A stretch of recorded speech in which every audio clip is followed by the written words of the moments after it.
Hello, everyone, and welcome to the Socket podcast. Today, I am joined by Liz and Becca of FitMom Lifestyle. They actually were on the podcast a month or so ago. And as the holidays and New Year's is right upon us, I figured I'd bring them back on to have a conversation about some strategies and some mindset thoughts about how do you tackle the holidays when there's food and drink all over the place? And how do you tackle New Year's and make it productive without kind of overdoing and swinging the pendulum from bad, all bad habits to trying to be perfect and trying to go too far that direction and then it fizzling out because you just can't withstand that. So welcome, guys. How are you doing? We're doing so good. So good. It's been a really couple busy months for us. So Yeah. we're excited, man. I'm excited for 2021 as we kind of turn the chapter here. And I honestly gotta say, I'm really excited the holidays are here. I haven't been excited about much in a long time because it's obviously been the year of COVID and everybody being home. But for some reason, I think this year it's gonna be a little bit more special as we, do see a couple of people in our family. And really for me, I'm focusing on just being present and being away from technology and away from work to enjoy that time because it's been a while. It feels like forever. So there's a little bit of a spark to the holidays, and I think there's been a lot of sad lately in the year and the world. And, hopefully the Christmas tree lights or, the music or the smell of the candles in the house are helping kind of perk you up a little bit. I think I feel the same way. This year, I gave myself permission to put up my Christmas tree before Thanksgiving. It was just a day or two. It was like Tuesday before. What else do we have to do? And I'm like, we're having Thanksgiving. We just had one family come over. It was smaller than usual. And I'm like, I get to eat turkey and look at my tree at the same time. And I was like giddy with happiness. And Jason looks at me, he goes, this doesn't set a precedent for every year. I go, I make no promises. I just don't. I'm like, now that I understand this level of joy come Thanksgiving with Thanksgiving, Christmas together, I don't know if I can go back. So you got to have joy every day. You got to have something to make you happy. And it's so easy to see the negative right now. And so you got to find little ways to make you smile every day. Yeah. I agree. And like you said, 2020 has been quite the year. And if anything, I feel like everyone's just had an opportunity, if they will take it, to say, I need to find some joy in some simpler things. Yeah. And I know I'm pretty good at that. I try to do that pretty often, but I think I've heard from a lot of patients that, like, you know what? We're just simplifying everything and it's really not that bad. Like, actually, we kind of like it. Yeah, exactly. I was like, I kind of like my little family and seeing them more every day. And like, us just being ice and our date nights at home on Saturday night, every night, and have a glass of wine or two and order in. And it's, it's enjoyable. Watch some good Christmas movies or rom-coms. Art and I have been all about the rom-coms, mainly because that's the only thing I'll stay awake for. Anything else, I'm fall asleep. So how does the holiday, what about the holiday with Kate Winslet and such a good one. I thought it was good. Such a good one. I love that. I like that one. Yeah. I think we watched that a couple weekends ago. Yeah.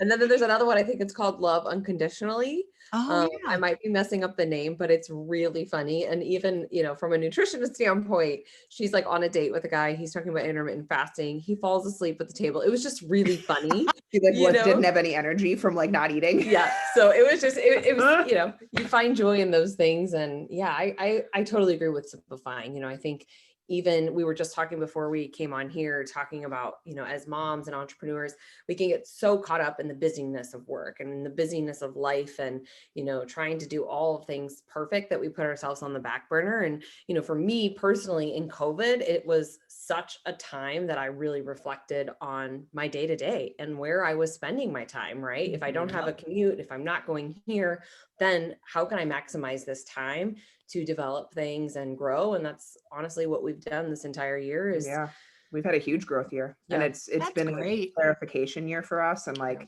realizing who we want to serve and kind of honing in on our population that we want to speak to and are passionate about. And it's been really successful for us and we're really excited about it. And I think, it's crazy. The work that we do with people has shifted a lot too, from like, obviously nutrition has always been a big focus, but especially with this year, we've dove a ton into the mindset. Yeah. And how, unfortunately right now it's really easy to get inside your own thoughts. And, we are in control of so much more than we realize, but we have to be aware. We have to be aware of what thoughts we're having. We have to be aware of how they're impacting us. And it's been a huge, like Liz was saying, COVID made her evaluate like what she's doing with her time and her day. It made me kind of evaluate like my mindset and my mental space. And I've come from a very negative mental space, historically in my past, and I've completely shifted my mindset across the past 6 to 8 months, and it's transformed my life, and That's in such a awesome. positive way.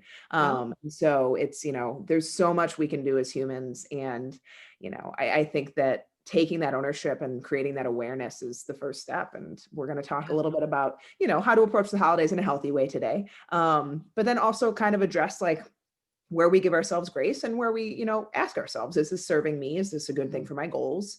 And also being able to listen to our body. I love that. And I'm really focused right now on tuning in, plugging into how my body feels when I do certain things or habits or eat certain things or drink certain things. And for this period of time that I'm trying to really listen, I'm trying to do it without judgment against what those habits were, what I've eaten, what I've drank. So I'm just being reflective, like, yeah, my body doesn't feel good today. Well, what did I do yesterday? And trying to connect those dots in my mind so that the next time I decide, do I want to eat, a whole tub of ice cream and not feel good and like wake up because my sugar's off in my body and then be up for 2 hours. Like, I don't want to do that. So maybe I still have some, but I take it like in a portion control. Yeah, Wow. Shocker. absolutely. Right. Maybe take a little bowl of it. Moderation, or balance is what we say, Yeah. right? We Yeah. always have that gift or that balance of the things that you enjoy, but also that don't hinder you from feeling good, because no one wants to feel crappy, No, absolutely not. So the first thing I want to do is thank you for your planner. It's so funny. I ordered it. Liz and Becca have out something called Win the Day. If you're watching this on video, I'll show it to you. It's called Win the Day. And I ordered it honestly to support you. Right. I didn't really look at what it was. I didn't really research it. Like, Liz and Becca put something out. I'll order one and see what it's all about when it comes. Well, thank you for that. We appreciate it. You're welcome. So what's so funny, and Liz, I told you this, is the day it came in the mail and it was sitting on my desk unwrapped. I honestly didn't even know what it was because I've been ordering a few too many things every day. Like, what did I order? I don't know. It's like a big surprise. I feel like I'm opening up Christmas presents every day. But anyway, so the morning a couple days ago, I said to Jason, you know what? I've never really journaled. I definitely have written, I write a lot, but I've never kept I never really knew how to do it. And, I kind of thought, well, is that like a diary? And if someone going to find it? And I went back to like 13-year-old me. Like, if I could hide it under the mattress, where am I putting this thing? So I said that to him that morning. And then I went to go get some work done. And I was sitting at my desk and I'm like, oh, what is this? I'll open this up. And I'm like, oh my God, it's my Win the Day journal. So I was really excited because it came the day that I said I was going to journal. That's awesome. So just a couple of things I just really like about it is I really like that it doesn't have like a start date and an end date. I really appreciate that. Just because sometimes I buy something like a calendar year and then I forget about it. And then it's like July, then it's like, oh man, the first half is empty and then it feels wrong. And you were talking about kind of that mindset piece. You have space for morning gratitude and win for the day. And I love that. So when I wake up in the morning, I just kind of like, what am I thinking? Right now I've been taking really good care of myself. I've been sleeping really well. I've been eating really well. I've been eating at home as opposed to doing takeout. And so today, woke up feeling good to start. Oh, this was yesterday. Woke up feeling good to start a new busy week, right? Just something simple. Yeah. this morning was I woke up at 5 this morning, which is very unlike me. Woke up early and meal prep for the week. I planned out because you have a space to do your meal prep. So I planned out the next like 3 meals, and Jason actually went to the store and grabbed it. I felt so accomplished. Oh So yeah. anyway, I really like it. We want a lot of, there's unfortunately it's really easy to have negative things in your day. Our body is trained to it. Our human mechanisms are to alert us of bad things. And so the more bad we consume, the more on alert our body is for those things, and the more we're going to see them. So we were like, we need to just fill the day with as much positive as possible. The more positive you bring in, the less room there is for the negative. So, you should always learn from things, but at the end of the day, you don't want to go to bed thinking about all the things you did wrong. Like you want to go to bed thinking about like, what did I do right today? What should I feel good about today? And waking up, gratitude. There's so much research around gratitude and how much it can impact mental, health and physical health. And so we're huge on, I actually have a little post-it on my mirror in my bathroom that I do gratitude every time I brush my teeth. So morning and nice. And it's nice because then like I don't, some days I don't have time or I don't think about sitting down and writing it. So I'm like, as I'm brushing my teeth, I'm already standing there. I have to do this anyways. I get to brush my teeth. I shouldn't say I have to, bad language. But it's an easy way to just bring positive and start your day in a good mindset. Yeah. Especially when we get so caught up in the grind and the hustle and the bustle and, like I got this to do, I got this to do, I got this to do. And I don't know about anybody else, but my mind sometimes just doesn't shut off. And so it's like starting my day, in a peaceful state, in that, state of gratitude, and really reflecting on just how great life is. Even though I have all of these things to do, I get to do them, right? I get to have 10 calls today or film 10 videos or whatever it is for the day. And then, what we always talk about with our women that we coach is we want you to feel empowered and be proud of your journey along the way. Because so often we look at, let's say I have a goal of losing 50 pounds, and every day you wake up and you're not there yet, and you're not there yet, and you're not there yet, right? Because it's one day at a time. That journey looks different for every single person. And so that's why we put the win at the end of the day. What am I proud of for myself? Maybe today I drank more water than I have in a long time, and I'm proud of that, right? These small wins, and again, attracting that positivity and kind of gaining the momentum. Because we know that change is hard. Living a healthy lifestyle, changing and breaking old habits and routines and subconscious thoughts, like it's a hard thing to do. And so just showing them every day that you can find a win, no matter how big or small it is, it's still a win, and it's still meaningful because you showed up for yourself and you did better than you've done in the last week, 2 weeks, right? However long that it's been, so that they, they can feel good about that. We all want to feel good. We don't want to feel crappy, right? So that's kind of why we did the win there at the end, because we really want people to focus on, what the changes are that they're making, and kind of be able to go back and see trends too along the way. That reflection's huge. Yep. I think it's going to be a great tool, and it's simple, and it's, you kind of can do as much as you want, or you get real detailed or not. So just congratulations. I think it's, I also like the size of it. It's good. It's not too big. It's not too small. Yeah. I don't like the too small ones. I don't need it as big as a spiral notebook. Like I don't write super small, so I need enough room, I also like that it's not bound, like it's on that big ring, because I don't like when I have to open up like a bound book and then try to write in there. It just doesn't. So anyway, big fan. I've been using it for, a week, but big fan. So good. So let's roll into the holidays. There's lots of holidays, no matter what you celebrate this time of year.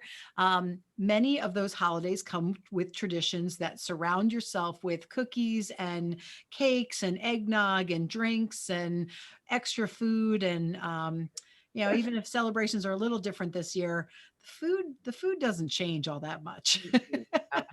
No, it does not. And in the win the day, you have a place for triggers, like upcoming triggers, which I like that part too.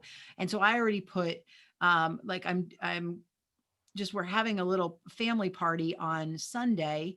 And so I'm like, all right, that's going to be a trigger for me to kind of just overeat or drink too much, and I now I'm already mindful days before that it could be a trigger. And now I can have different strategies for, Yeah.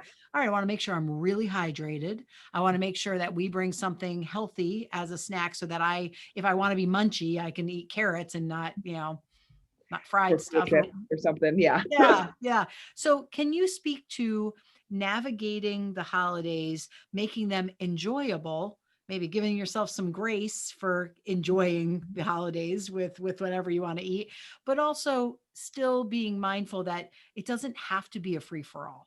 Yeah. Um, I think that's huge. And it looks different for everyone. And, I think that I need to start with that, is that everyone is on a different journey. And for one person, enjoying the cookies is a win. For another person, saying no to the cookies is a win. And so it completely depends on the person and where they're at in their journey Yeah. of, whether it's healing their relationship with food, learning to give themselves more grace and have more balance with their diet instead of just being super strict all the time. Typically for a lot of people, the holidays are a trigger because sometimes during the year we're a little bit too restrictive. And so then we go into the holidays and it's a feeling of, I don't know when I'm going to get to eat this again, or it's only one time a year, so I have to eat all of it. And then we end up sick, And so what we usually tell our clients is, one, definitely, discuss with yourself before being in the environment, which can be emotionally charged. It can be influential in a way that maybe we aren't ready for. And we make choices we aren't super excited about. We always tell our clients, like, what's worth it to you? Like, think about ahead of time, not in an emotional state. What things are worth it to you? Is that store-bought, 3-day-old cookie worth it? Or is it, your mom's homemade pie, or the homemade cinnamon rolls right out of the oven, or, the glass of wine with your siblings you haven't seen in 4 months, like, what's worth it to you and what maybe isn't? And then going in with those boundaries already set for yourself and kind of the decision made ahead of time and holding yourself accountable to that. And then two, making sure that you listen to your body. I think that I love sugar as much as the next person. But in my years of healing my relationship with food and listening to my body better, I have finally determined that, like, no amount of deliciousness sugar is worth me not being able to stand up straight because my stomach hurts so bad. And so, we tell people, like, think about your moderation limits too. Is that 1 cookie? Is that 2 cookies? How big are the cookies? Is it 2 glasses of wine? And then after that, you turn into a slob. Like, what are your limits? And again, that looks different for everyone. So like you said, addressing ahead of time that it might be a trigger. What are the things that, you need moderation with? Maybe what are the things that, are major triggers that you can't even have yet? Like that in that point in your journey, you start with 1 of the Oreo balls and you eat 10 of them. Like, talking, having that honest conversation with yourself. And at the end of the day, if you did overconsume, give yourself grace, talk to yourself about what maybe was the point where I started to feel full and I kept eating. Why did that maybe happen? What foods was it? And so always reflecting and always kind of learning from things, because nothing's a failure. Nothing's, the end of the world. Like, it's just learning from things and learning to be better next time so that you end up feeling better next time. But at the end of the day, listen to your body, decide ahead of time, maybe what's worth it and what isn't, and go to it and be present and have fun. Yeah, I think from a tactical standpoint, a lot of the things that we'll do, especially if we know that there are major triggers that are going to be present, we will have our clients kind of make a list of, like, the things that, are triggers for them. And then they choose from that category of, okay, I know that I really want to have mom's almond cookie, for example, right? But I know that there's going to be other people there that are going to want me to participate in dips or pie or things that I don't necessarily, like, really care about in mine. So what we say is, then be prepared to kind of have that conversation with people that are there, because a lot of times, we'll get peer pressured, like, just have 1 more, or, you got to have some of this. And, what we tell them is, like, choose to have the things that you want to have and kind of just be proud of that and just say, hey, thank you. I kind of just find that I don't feel my best when I have those things. So it's not a can or a can't. It's just that, I'm choosing to, not have that today just because my stomach kind of gets upset after, or I get really tired, some of those things.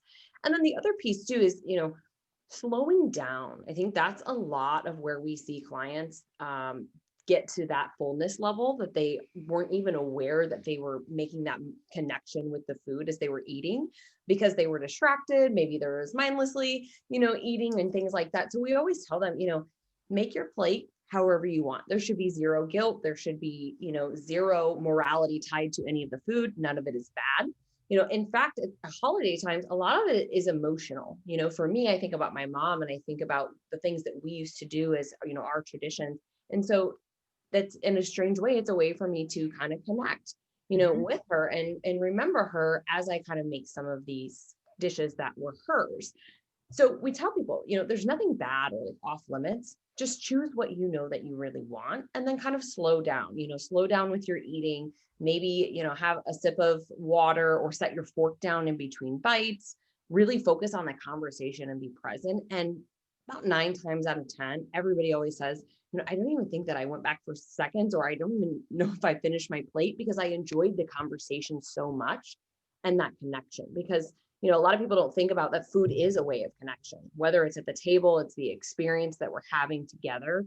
And, I can remember back to my days when I wasn't in tune with my body and I wasn't aware. I would just stand at the counter and mindlessly eat, just 15 of the mini shovel it sausages.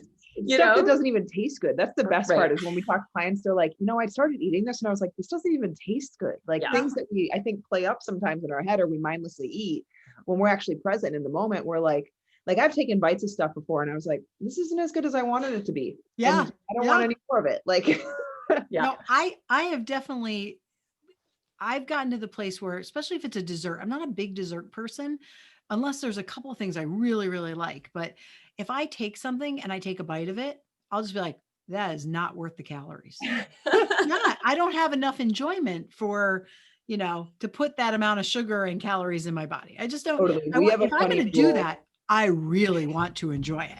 Totally. We have a funny saying with our clients that food doesn't have feelings. You can throw a piece of cake out. If you don't want it, you're not going to hurt the cake's feelings. Right. If you don't want that, you don't have to eat it. And your sister that you think that she won't know that you threw her pie out after she left. You don't have to keep it around. Leftovers. But they're like, I'm just aimlessly eating this sweet potato pie with my coffee in the morning because it was there. And we're like, get it out of the house. If it's a trigger, get it out of the house. But well, you spoke about, like, even, I know for some people, I don't have this within my family system, but for some people, they go and grandma wants you to eat everything that she's made, right?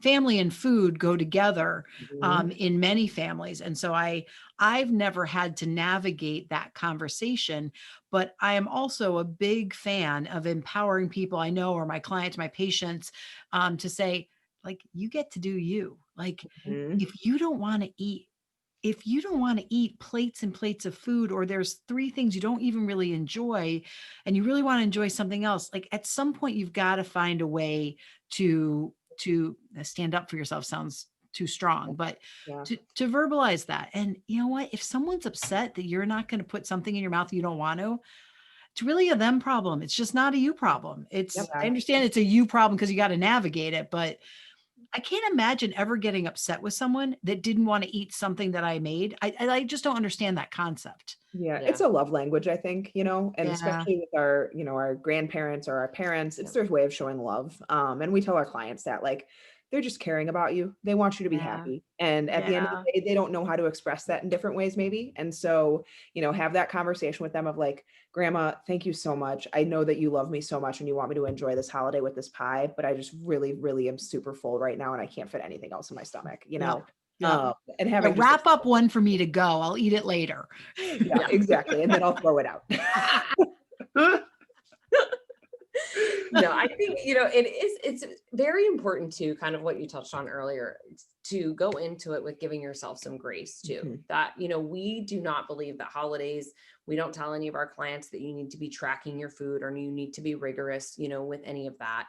Holidays are to be enjoyed and to be present with. We don't want people face down in MyFitnessPal or, really restricting themselves, because oftentimes, kind of what Becca mentioned earlier, oftentimes where we see people kind of face plant, whether it's the weekend or holiday or special occasion, it's a restriction problem because they've restricted so much, whether it's, calories, or they've completely wiped out certain food groups. And so when they get around it, it is that, we call it like the last chance syndrome, right? Because I've been on my diet for 6 months now and I haven't had a piece of bread, so it's here and it's holiday. So I get, excuse, my free pass for the day. And it's my last chance syndrome, because then I'm going right back to my, restriction on Monday or whenever it is for that person. And so we often say, it's not a binge problem, it's a restriction problem. And so, for those individuals who, we've been talking with a lot of clients because obviously, they're preparing for their events or work parties or whatever it is that's going to be coming up. And I'm happy to say almost all of them are like, I'm not concerned about it because I don't feel bad about certain foods anymore, or I don't feel out of control because I don't feel restricted. And I know that I can go and enjoy the things that I want. And maybe I have a couple hundred, maybe 500 more calories one day. That's okay. This isn't every day. Yep. Yep. Well, and I love your concept of the restriction. And I know in our previous conversation, I got into some of my history. So you can certainly go and find, if you're listening, certainly go and find that podcast again. But I was restricted from the time I was 8 years old. And so from 8 to 17 was, you can have one piece of candy per week. You can't eat any other sugar, or carbs. And so everything was monitored. So when I would go to a friend's house, I literally would just eat the whole time. And people must have been like, good God, do their parents, she starved at her own house.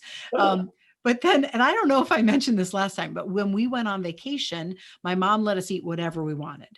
And so we would go grocery food shopping and we could get sugar cereal and marshmallow and make s'mores, and we could eat we were allowed to eat whatever we wanted. And I went into that last chance mode hardcore to the point that one of our friends wrote a song called Cathy in the Kitchen. It was all about different things that were screaming because I was going to go into the kitchen and eat. I didn't appreciate that song, but it kind of is really funny. So anyway, it's funny now, but I'm sure it was funny now where I'm emotionally healthy. Not. Well, and it's hard because, your mom did not mean any harm with those actions, but at the end of the day, she probably created kind of like some belief systems in you that like vacations are all in, like, you don't eat a healthy lifestyle on a vacation. They're consume everything in sight. And I used to have a very big binging problem. And I didn't really acknowledge that I had an eating disorder while I was in it, but now that I'm out of it, I definitely know that I had an eating disorder. And, in that sense, I was super, super restrictive and quote unquote healthy because I looked healthy. I was fit, I was lean, but then around holidays, I would have anxiety and I would overconsume to where I was sick to my stomach, couldn't stand up straight because my stomach hurt so bad. I would probably gain like 5 to 9 pounds in the matter of a weekend because of how depleted my body was going into holidays and then over consuming so much and this water storage. And so it's something that we work a lot with our clients on because it's a cycle that a lot of people end up in. And the holidays are just a bigger trigger than anything. And so, we really do try to create a lot of awareness around not restricting throughout your life so that when you get into the holidays, you don't feel the need to overconsume or, fit it all in and you don't feel like, it's your last chance meal, Right. So now as we kind of roll into New Year's, which a week after Christmas specifically, I know for myself, I spent some time by myself. I talked about this in, I think last week, but spent like 2 days really not talking to too many people and trying to quiet my mind and spend time with myself and listen to my body, listen to some of those thoughts that in the busyness of life, you just kind of shove down, like you think it and you're like, oh, I don't want to deal with that. So I'm like, you know what? I'm just going to let whatever comes out, come out. And I really thought about the fact that right now I want to take better care of my health. And I've gone through this multiple times.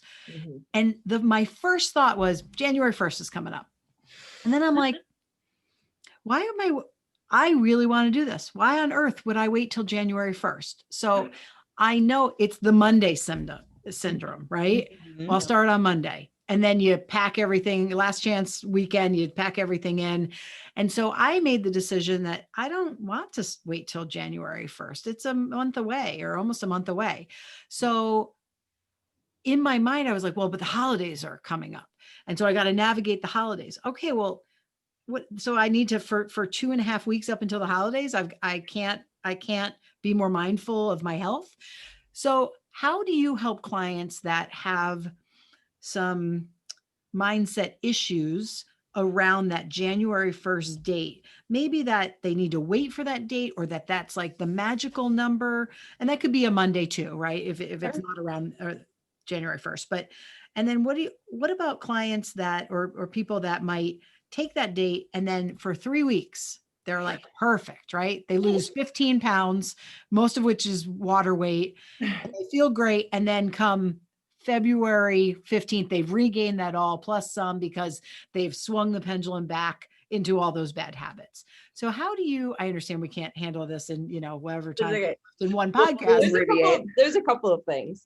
Number one, and I think this is where we start with everyone. We have to know what the deeper why is. Why do they have this goal in mind? What does it mean to them? Like, what does it truly mean to them? Because most time, and we might have touched on this in the last podcast with you, most time people say, I want to lose 60 pounds. Okay. When we really drill down into what losing 60 pounds is going to do for their life and what it's going to mean for them long term, how they're going to feel about themselves, whether it's self-esteem, it's confidence, it's their relationship with their spouse and intimacy, all of those things. That's what we got to dig deep into. And I think that's at any point in time of the year, because so many people, they do have that mindset Monday. And then when we really start to ask like some of those tougher questions and, break down some of these barriers, when they can connect to that emotion and what it's going to do for their life and how their life is going to change, they're ready to go today, or they're ready to start tomorrow, and they're ready. And I think the other piece there is we don't start clients with drastic changes and for a very specific purpose and a reason, because we want it to stick. And 90% of our clients would say, I don't feel like this is a diet. I would want to say 100, but I think there's, some people in certain, phases where they do feel the restricted because they're in a cut phase. And that is a little bit restrictive, but that's what the season that they're in. And so, we have to look at the lifestyle as a whole. We always like and kind of call it like the sphere, in every aspect of your life. It's not just calories, calories in, calories out, or the types of food. It goes much deeper than that. And so, for us, as we start to work through things with clients, what we often find is that nutrition is pretty easy after the first few weeks. Then it gets to the real work. And that's the mindset. That's the belief system. That's the stories kind of that we allow ourselves to, sell ourselves eventually, right? Yeah. Essentially, so I think those are two really big things, and there's no magic to January 1st, No. I say that all the time. We tell clients all the time, I don't want to work with someone when they're motivated. I want to work with someone when they're in the deep SHIT. Like, yeah. I want to work with you when you are stressed. I want to work with you when life is happening, because anyone can be motivated from January 1st to, January 15th. Anyone does that. Everyone does that. And so I ask clients all the time, I'm like, what have you done on January 1st the past 5-10 years? Right. And have you ended up in the same spot December 31st every year? So maybe let's try something a little bit different. And I think a lot of times when we first start working with clients, I even tell people straight up, I'm like, it's probably going to feel like we're not telling you to do very much at first. We're not going to be giving you an approved foods list. We're not going to be giving you X, Y, A through Z of what to do, all of the restrictions, the rules, the guidelines. Because I think people think that they want that. They think they want the rules. They want to be told exactly what to do, but that doesn't teach them anything. That doesn't end up having any true lasting change for them. And so we tell people all the time, like, if you can learn to work through your highest stress times, imagine what those high motivation times are going to feel like. They're going to feel like a breeze. And so don't wait until the motivation comes, because eventually, pretty soon, it's probably going to disappear too. As fast as it comes, it goes. And so work on yourself when things are hard. And in those moments, we talk about a lot of times starting with just non-negotiables, like maybe top 3 things that you need to work on the most, and keep them simple: water intake, sleep routine, and maybe eating 3 cups of vegetables a day. That's all you do, and that's what you start with. And when you become consistent with those and show yourself you can be consistent with those, okay, now let's build on that. Can we start maybe tracking our food or eating 3 solid meals a day? Like, we work in sense of progression with our clients, because all of our clients will tell you in the beginning, it's like, well, what else should I be doing? What else should I be doing? But then we see, well, we can't be consistent with drinking enough water for a few days. So you can't, like, you're not showing me that we can do anything else. And so, but 3-4 months in, they're solidly tracking food. They're keeping balanced days. They understand food better. And then we're ready to work on the mindset stuff and this long-term change. And they don't feel burned out by 3 months in, because they've been eating chicken, broccoli, and rice for every meal. Like, that is the problem with these strict diets that you start January 1st. So it's like, I asked everyone, okay, the diet that you're thinking about doing, can you see yourself doing that for the rest of your life? Yeah. No, but I need to get, okay, then don't start it. There's no Right. point in starting it. Right. Because a lot of people think of them getting to a certain place. Well, the diet will help me lose the weight. Okay, but then what? Has your life changed? No, because the weight was never the problem. It was the mindset. It was the confidence. It was the understanding of food and being able to listen to your body. Like, it's never just the weight. It's so Yep. much. And so we talk a lot about, like, don't wait to start, because you should probably start working on things when things are hard, because that's usually how they are. Things aren't always easy. Then it's never the right time, Yep. No, I think that's so true. And it's so easy to get caught up in the quick gratification of the quick weight loss. I certainly have been romanticized by multiple, elimination diets, low carb diets. Marketing, man. And it's interesting. This year is shifting. It's shifting for me. But and right this very second, I've decided I'm not going to weigh myself anymore. It just has never served me well. No, Yep. I love it. Yeah, And we don't use the scale with a lot of our clients. Yeah, It's too much of a trigger. it is. And I always say there's no positive. You lose weight, then you're like, oh, well, I could ease up a little bit and enjoy things. You maintain weight, you're like, oh, this isn't working. What's the point? You gain weight, you're like, screw it. What's the point? I'm just going to keep gaining. There is no positive. There's no positive. Yeah. And I get obsessive with it, right? So I'm like, all right, well, I'm going to have no clothing on. Oh crap, I got to take a poop. So I got to wait for that to come. I mean, I get ridiculous with it. And so only one though, what's that? I said, you're definitely not the only one. I know. But I finally it's in my bathroom and I'm like, you know what? I don't have any connection to you anymore. I almost the other day said, because I've been taking care of myself, I've been eating better, I've been drinking, I'm just like, and I, for a half a second was like, oh, maybe I'll just jump and see. Why? I feel great. Right. I don't honestly care. Maybe I've lost nothing. Maybe I've gained a pound because I'm going to get my period. Right. I don't need that freaking piece of plastic to tell me what my body feels. And it blinds you from all the positives that could be going on. Like you said, a lot of times we have clients that, like, if they're weighing themselves a lot and they're not seeing change, I'm like, but you told me that you're finally going to the bathroom every day and your digestion's better and you're sleeping better and your energy is better and your pictures look different. Like, we tell people all the time, it just blinds you from all the positives that can go on. We could have a client that has lost 19 inches, 20 inches. We had a client this week that emailed us. Yes, drastically changed body composition. And she only moved 3 pounds on the scale. Wow. And she did, because she just hasn't been weighing herself. Because honestly, when she started with us, it was nothing about weight loss. It's all about digestion and her gut health and getting her to a place where she feels good. And so, like, we always say too, like, the weight loss is a byproduct of how you treat your body. Are you taking care of your stress every day? Are you managing it, right? Are you showing up for yourself and walking and moving and being active? And are you giving your body the right nourishing foods and nourishing relationships? Because that's another thing that can hold people back, is all of the stress and toxicity of, external factors. But she looked at her pictures and she's like, this is amazing. I didn't even realize it till someone said something to me. Now, on the flip side, I say that because on the flip side, if I had someone who was hyper focused on the scale, they would fail to see the changes in body composition and the measurements, because honestly, a lot of women, if they don't see change on the scale, they think my measurements haven't changed either.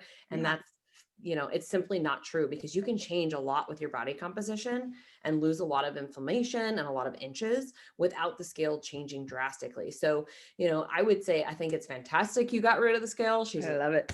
She's a little bitch. I'm not allowed to swear. It is, and I remember years ago, I was just doing so well taking care of my body, and I was weighing myself every day, and it was consistently going down, and I'm a couple of weeks in, and I woke up one morning, I was like, I feel awesome. I feel so great. And I literally got on the scale and it went up 3 pounds. And it I completely went the opposite way, gained all this weight back because of one time getting on a scale. So I'm just a huge proponent for not being connected to that, because like you said, it lies sometimes and it just doesn't, it's like the BMI. I think we can all just agree that the scale is like Karen. The scale is just Karen. It's just a downer. And totally. So I've been working the last 6 months, and I've talked some of this on Socket with some of the poems I've written about just loving my body. Mm-hmm. So to me, that became a starting point. It wasn't anything about what I was eating, what I was exercising, what I was tracking, what I was doing.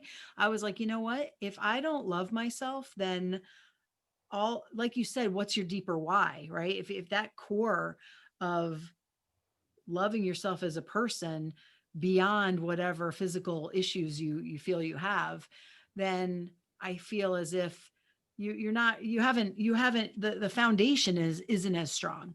Totally. And it's funny, I knew it would take some time. Like I knew I wasn't going to wake up one day and be like, oh, I love myself, and now I'm going to drop 40 pounds.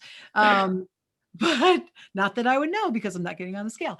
But I feel so much more confident Mm-hmm. in just my body. Yeah. Not that it's changed. I mean, not that it's drastically changed for positive or negative, but I just feel like, you know what? Okay, this is where we're at. Yeah. I'm And going to we make, you know what? work I made peace with it. Totally. We work on it a lot through Mm-hmm. actions. Like you don't have to wait until you get to XYZ weight to be confident. You're confident through your actions of taking care of your body day in and day out. Like Yep. I build confidence by showing up and working out or Mhm. exercising or moving my body and choosing foods that I feel good eating and getting into bed at a reasonable time and like doing the hard things. Yeah. That's how you build confidence, is doing the hard things. And Yeah. that requires you setting aside the time to plan, to prioritize, to schedule your time in. Maybe for a lot of women, it's waking up early before the kids get up. That's one thing that, I know Becca and I do. Honestly, it's our only time to ourselves. Right. I cherish that 5 a.m. hour. I do too. Oh my gosh. Even though it sucks getting out of bed, especially when it's dark and cold. But, going back to kind of what you said is like, I accepted to, me and where I am. I think that's a huge turning point too, because when we can accept who we are, then we can love deeper and we can connect to, I deserve better. Because I think a lot of times people put themselves last, or they don't prioritize themselves because they don't love themselves, and because then they don't feel that they deserve or are worthy. Yeah. And so I think that's a huge turning point, because when we can love ourselves, then we can be loved by others in a deeper way. Right. I agree. So it's doing those hard things that. That's what unfortunately, most people are not just going to think themselves into loving themselves. I mean, I think that's part of it, but it's showing up for yourself every day with actions, and those actions then building the confidence to then love yourself. Mm-hmm. Yep. It's an intention you have to set, and it's a Totally. practice, like everything is, in life. Yeah. But it is one of the most important things. And it's probably, of the patients I work with and the women that I know in my life, well, it's something that most women struggle with. Mm-hmm. I think it's just unfortunate standards that have, and like belief systems that have been pre-existing, and as much as we try to break them down, the thoughts of women's purpose is in the household or taking care of the kids or whatever it is. And our purpose is whatever we want it to be, and you have got to just like, I was listening to something today that was like, everything is a choice. You don't have to do anything that you don't want to do. Like everything you do is a choice. And so when you take back that power, and, you get rid of those, like we ask clients all the time, they're like, well, I feel like I should be doing this. And I'm like, says who? Should be words? Where did that standard come from? Who created or I it? have to do this because this, because so-and-so expects it of me, it is. I mean, it's so liberating to get to a place. I mean, obviously you're not like, oh, F you guys, I'm not doing anything for you, right? There's obviously still obligations we have to take care of. Yes. But when there's consequences to choices. Yeah, for sure. Right. But when you get to a place where you're like, wow, like I can live my life for myself. I just taped a podcast a couple of days ago that'll launch early January. That is just plugging into you. Like, who are you? Why? Like, you have the right to become whoever you want to be, and you can make your own decisions. And it's awesome once you get to that place of clarity. And I'm 47. I know you guys are both younger, but God, wouldn't it be awesome if we could just give a little dose of that to every 15-year-old? Yeah. Gosh. But not too much. Right. Because then they take it to the next level. But no, I do agree with you. Yeah, appropriate 15-year-old self-esteem and But yeah, and then I sometimes think, I swing back and think, well, would I even be who I am if I knew what I knew now at 15, Oh, right? totally. True. Sometimes those trials and tribulations and You need struggles and Yep. challenges and all the crap we go through, it builds a tougher outer shell and a softer, more empathetic Mhm. inside, right? Where you Totally. look at what someone else is going through and being like, wow, like they're really going through a lot. I need to give them, be more thoughtful or do something nice for them or give them more grace or give them more leniency or, whatever. But yeah, life's interesting. Isn't this stuff? I could talk about this stuff all day. I We could know. talk about it We all love day it. too. We're so Yeah. big on the Yeah. mindset. Oh my gosh. I think the biggest thing that I would say as we kind of turn the chapter to 21 and kind Woo! of getting away from this mindset of, New Year's resolution or being really restricted is if you can just think about it as 1% better every Yeah. day. That's also a part of, why we created the Win the Day planner, because if you can become 1% better every day, you're going to exponentially, the interest on that grows, right? And as you show up in the small things, those are small investments to big return on investments, right?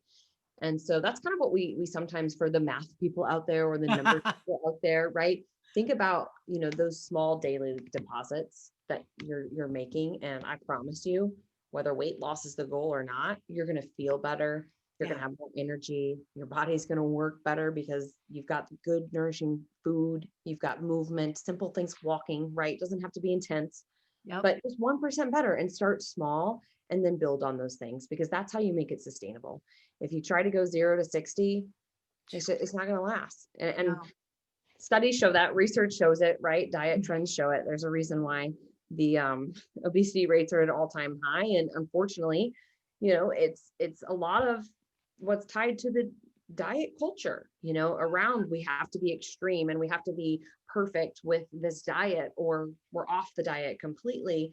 And I think if we can give ourselves grace and we can understand that we're all humans and we all enjoy our, things, whether it's a wine or a cookie or a cinnamon roll, that's okay to have those things. It's not going to be what derails you, as long as you, are just mindful and you're aware and, you're fueling your body with great foods majority of the time and having some of those treats in moderation rather than restricting so hard that you find yourself, guilty, feeling guilty or beating yourself up for overindulging when that time came for the Last Supper. So, Yep. And I think lastly, just the self-awareness, like giving yourself grace is super important.